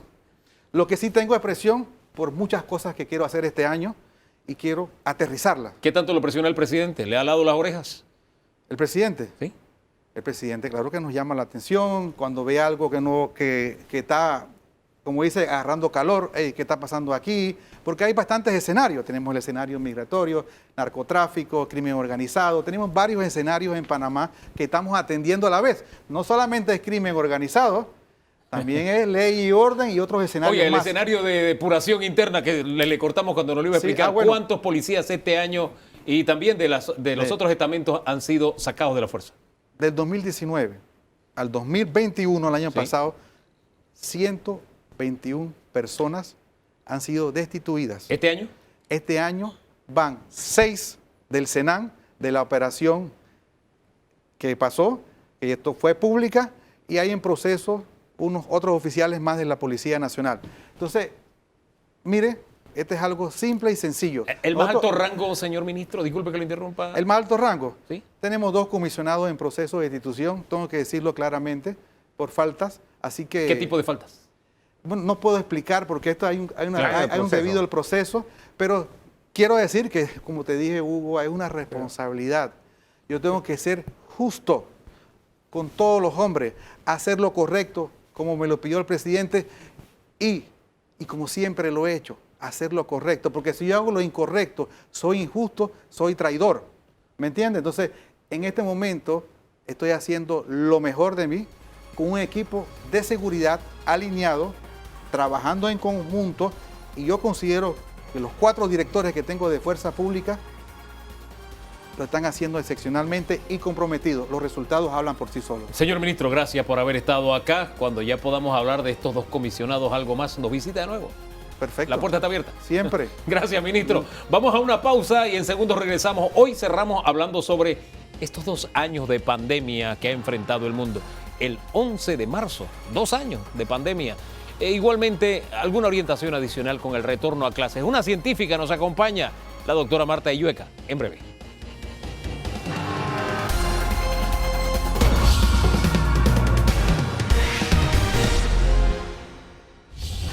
Hoy cerramos debate abierto hablando sobre esta pandemia, el retorno a clases también, pero centrándonos un poco en estos 2 años. 11 de marzo del año 2020 se declaró oficialmente la pandemia a nivel mundial.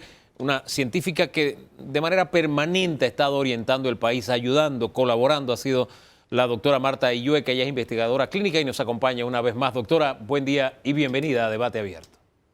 Muy buenos días a todos y gracias por la invitación. Usted sabe que aquí brevemente, antes de conversar, hablaba con Danilo y de verdad aquí vale aquella frase del poeta de que revuelvo la mirada y a veces siento espanto. O sea, hace 2 años lo que vivíamos versus lo que tenemos el día de hoy. Pero háganos usted el balance, doctora. Y bueno, yo creo que en 2 años hemos tenido una experiencia de vida que ha sido realmente única y ha sido transformadora. Transformadora para bien y para mal, ¿no? Porque el género humano pues es una especie muy especial, ¿no? Pero en cuanto a lo que se refiere a salud pública, en cuanto a lo que se refiere a la ciencia, han sido 2 años casi que milagrosos. Hemos podido librar una batalla de frente contra esta nueva enfermedad. Hemos podido entender la causa, que es el coronavirus, y hemos podido tener acceso a más de 2 décadas de investigaciones sobre vacunas, experiencia de varias décadas con vacunas ya existentes, y hemos podido pues tomar un respiro, por decirlo así, gracias a que la vacunación fue instituida ya hace 1 año y cuarto más o menos, y definitivamente que ya ese panorama tan sombrío que teníamos el primer año ya ha cambiado muchísimo. No estamos totalmente fuera de la jungla o fuera de peligro, por decirlo así, pero estamos mucho mejor preparados ahora. Doctora, hay quienes todavía a estas alturas del juego, el ARN mensajero en las vacunas, todas estas nuevas fórmulas y la manera rápida en que se pudo encontrar una salida a esta pandemia les resulta asombroso, y a esas personas principalmente les genera duda y les genera temor. ¿Qué le dice usted 2 años después como evidencia científica de que realmente hemos dado pasos adelante? Bueno, lo primero es que yo los invito a que se eduquen en la historia de la medicina y la historia de la ciencia. Las vacunas mRNA tienen casi 20 años de haberse desarrollado y de haber sido estudiadas, sobre todo para el cáncer. Hay una trayectoria de 2 décadas con ese tipo de vacunas. Entonces, número 1, no fueron desarrolladas tan rápido. Ya teníamos esa ciencia disponible. Y lo segundo es que el coronavirus actual, el SARS-CoV-2, no es el único coronavirus que ha azotado a la humanidad. Tuvimos el SARS, más o menos por allá por el 2002, luego tuvimos el MERS, y estos eran todavía peores que el que tenemos, pero fueron desapareciendo. Pero en ese entonces se empezaron a desarrollar vacunas contra el coronavirus.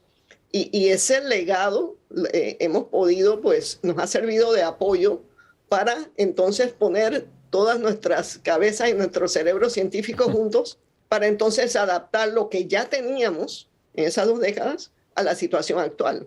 Y eso, por supuesto, se pudo hacer rápidamente, básicamente por eso. Y recuerden que hay vacunas que no son mensajero RNA.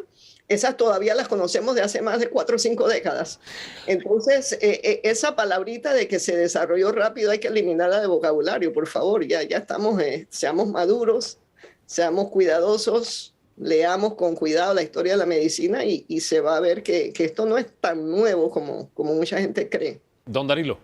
Doctora, COVID ha sido una escuela para el planeta y ha sido una escuela no solamente para la medicina, sino también para la vida en muchos otros ámbitos especializados y también comunes.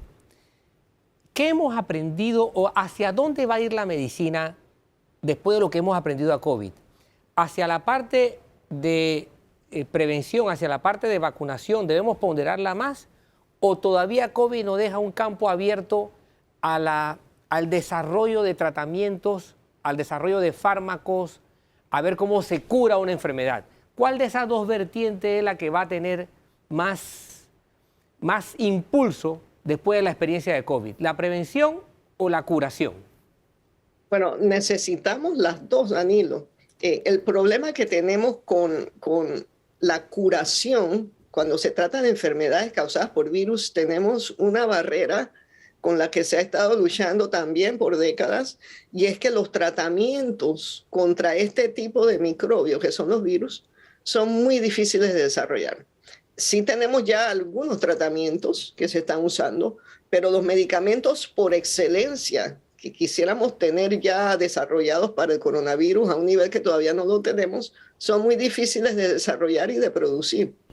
Entonces, mientras no podamos hacer ese adelanto ya a un nivel que nos dé más comodidad, más confort, debemos apoyarnos en lo que ya sabemos que es efectivo para prevención, es efectivo para controlar esta y otras epidemias, ¿no? Y sobre todo lo que nos permite caminarle por delante al virus, porque este es un virus inteligente que no pierde tiempo, sobre todo cuando tenemos mucha gente no vacunada, el virus hace fiesta con ellos. Entonces, prevención es lo que en realidad nos puede seguir sacando adelante. Las vacunas son las que han podido en forma determinante acabar con ciertos azotes que ha tenido la humanidad y que muchas personas parece que no se acuerdan de la viruela.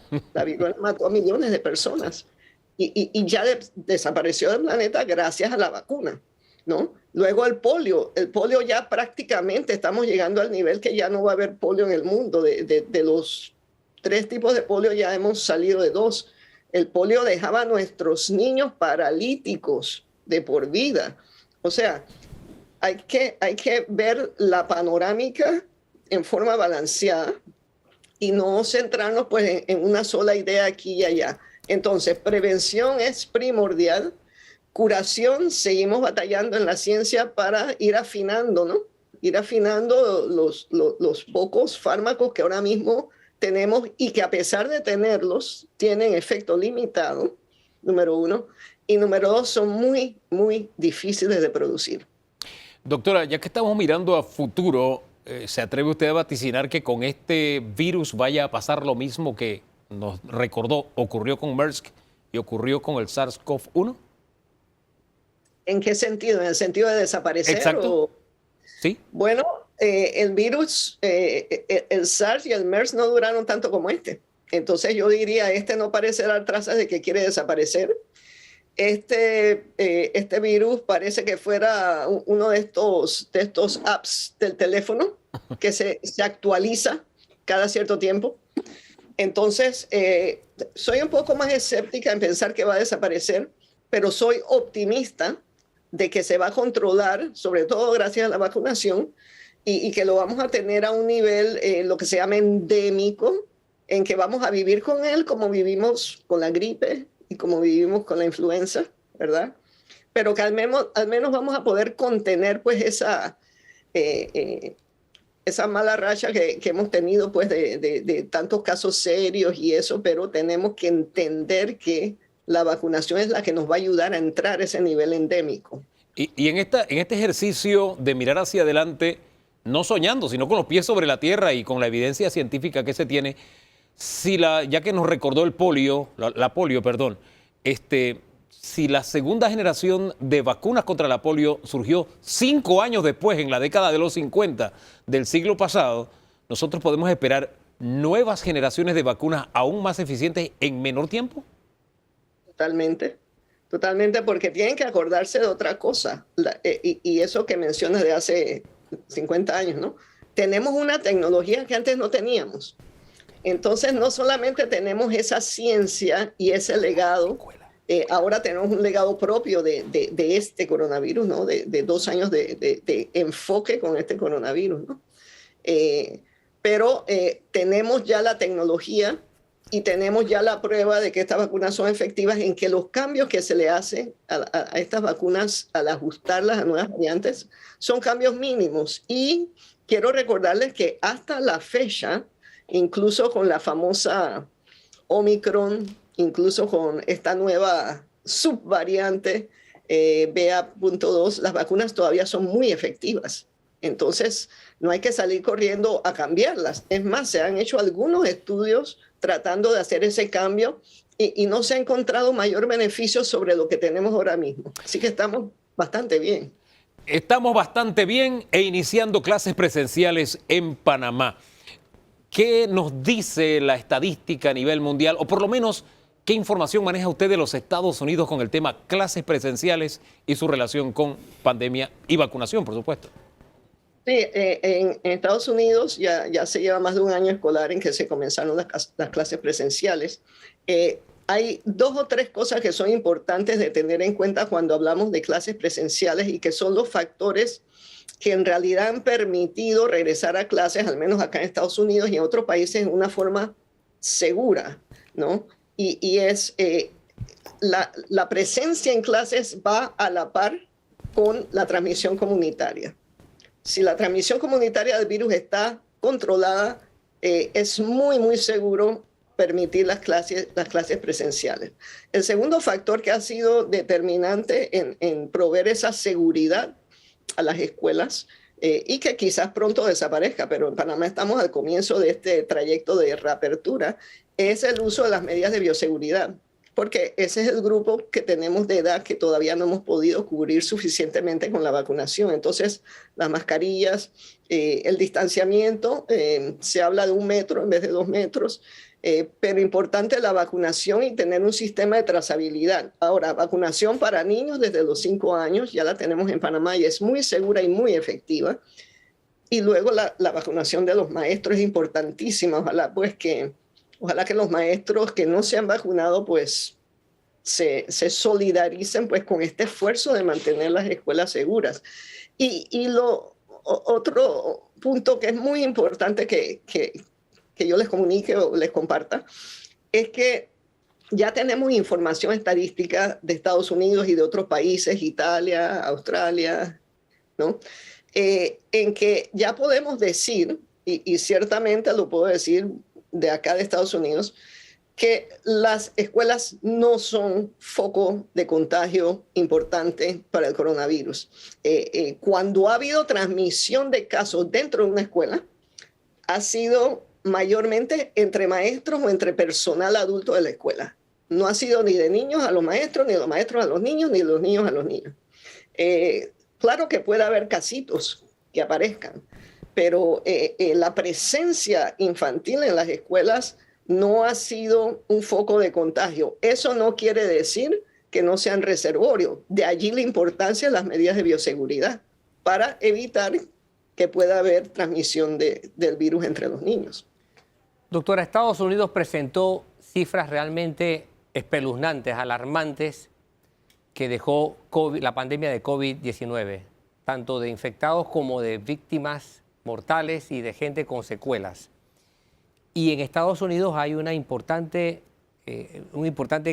problema de personas con enfermedades crónicas o con comorbilidades como por ejemplo sobrepeso o problemas renales, etcétera. ¿Cuál es el futuro que podemos tener para un país como Panamá, que sin tener los niveles de vida de Estados Unidos tiene cifras preocupantes ya de este tipo de problemas sanitarios? ¿Y cuál es el riesgo que va a tener esta población en el claustro educativo? Porque al fin y al cabo es una población que ahora lo que está en la sociedad se va a encerrar en el contexto educativo. ¿Aumentan los riesgos para esta población que tiene enfermedades crónicas, que padece riesgos mayores por tener cierto tipo de movilidades? Esa población que es vulnerable no es que va a aumentar, es que se va a mantener. Se va a mantener y son las personas por las que tenemos que preocuparnos, que tengan su esquema de vacunación de sus 3 dosis y luego un refuerzo, etcétera. Ahora, dentro de la población de los maestros va a haber gente con comorbilidad, o sea, va a haber alguien, como dice usted, o con obesidad o con presión alta, o con asma o con diabetes y otras cosas. Y de allí la importancia de la vacunación, ¿no? Porque la vacunación sí protege. Las personas vulnerables tienen todavía más riesgo a pesar de estar vacunadas, pero al menos la vacuna protege contra enfermedad severa y contra la muerte. Entonces, una cosita que no quisiera que se me olvidara mencionar es que Panamá está haciendo un trabajo extraordinario con la vacunación. Y si miramos a la edad que es la edad pues central, ¿no? en la reapertura de las escuelas, son los niños de 5 a 11 años, Panamá más o menos ha logrado vacunar a 38%, de acuerdo, estoy dando las cifras del vacunómetro. Quizás no son todas las cifras, pero nos da una idea de cómo estamos. Y yo les puedo decir que esa cifra está a la par o quizás un poquito más alta que el porcentaje de vacunación de esa edad en Estados Unidos, que va por el 34%. Entonces, las cifras de vacunación de Panamá son realmente envidiables en comparación con otros lugares, ¿ok? No son perfectas, Sí. Todavía podemos mejorarlas, pero al menos yo puedo decir con tranquilidad que no estamos peor que otros países y que estamos muy, muy a la par, al menos en pediatría, con Estados Unidos, y eso es un gran alivio. En esa línea de querer mejorar lo que tenemos, doctora, y tomando como referencia así la cifra que usted nos da y también la que nos dio hace algunos minutos la ministra Eira Ruiz, 300.000 niños de 5 a 11 años faltan por vacunarse, 250.000 de 12 a 18 años y ya, gracias a Dios, solo el 5% de los docentes. A solo horas de iniciar entonces el año escolar y con estas cifras, ¿qué le diría usted a los padres de estos niños y a ese 5% de docentes que todavía hace falta por vacunarse para motivarlos y mejorar lo que ya tenemos, como usted lo planteaba muy bien, doctora? Sí, lo que yo les diría es que no se engañen por ciertas ilusiones ópticas epidemiológicas. Si bien es cierto que vemos menos casos pediátricos, eso tiene una razón. Y la razón es porque hemos protegido a los niños y los niños no están en los bailes, que son gran fuente de contagio, etcétera, etcétera, y no están trabajando con otros adultos, etcétera. Pero los niños tienen una incidencia importante de la COVID. En Panamá van más de 100.000, creo que 137.000 casos. Entonces, ¿cómo podemos analizar esto para entender que si la COVID es leve en los niños, será leve en los niños, pero tiene unas complicaciones que son únicas de los niños, número 1. Número 2, la COVID crónica puede afectar a los niños y ya entonces vamos teniendo adolescentes con fatiga crónica. Hay estudios que dicen que la COVID puede ahora hacer que adolescentes desarrollen diabetes. Eso es muy, muy preocupante, ¿no?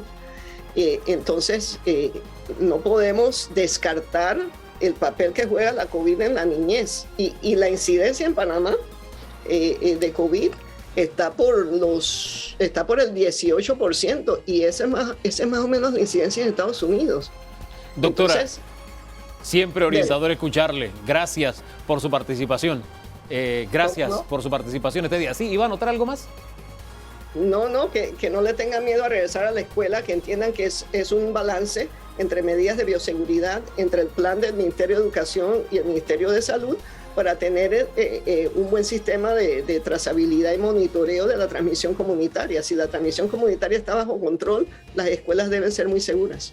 Y eso trae seguridad al país. Gracias por esa ilustración, doctora, y todas las referencias del mundo y también de lo que está viviendo en los Estados Unidos y ella ya, pues como testigo de primera mano. A ustedes gracias por la sintonía, don Danilo, gracias.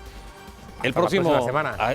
Así es, el próximo domingo juntos otra vez esta tarde en Eco TV a las 3 la retransmisión total y siempre permanente en YouTube, el canal de Telemetro Reporta. Hoy pues hacemos el esfuerzo y nos seguimos regalando el mejor fin de semana de nuestras vidas y celebremos que volvemos a clases de manera presencial. Bendiciones.